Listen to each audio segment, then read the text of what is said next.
పరిశుద్ధ ఆదివారంగా ఏర్పాటు చేయబడిన దేవుని వాక్యం దావీదు రాసిన కీర్తన 29 రెస్పాన్సిబిలిటీగా చదువు. దైవపుత్రులారా, యెహోవాకు ఆరోపించండి, ప్రభావ మహాత్ములను యెహోవాకు ఆరోపించండి.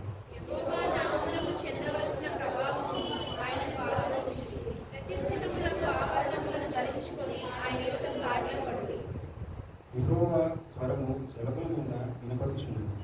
మహిమగల దేవుడు ఉరుము వలె గర్జించుచున్నాడు. మహాజలముల మీద యెహోవా సంచరించుచున్నాడు.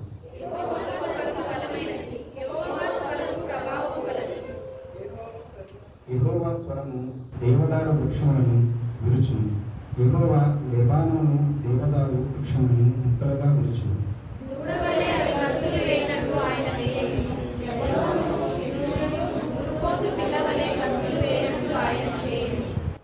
యెహోవా స్వరము అగ్ని జ్వాలలను ప్రజ్వలింప చేయుచున్నది. యెహోవా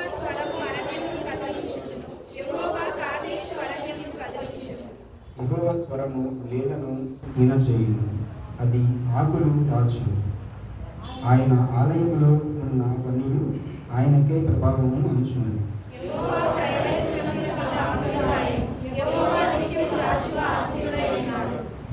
యెహోవా తన ప్రజలకు బలము అనుగ్రహించును.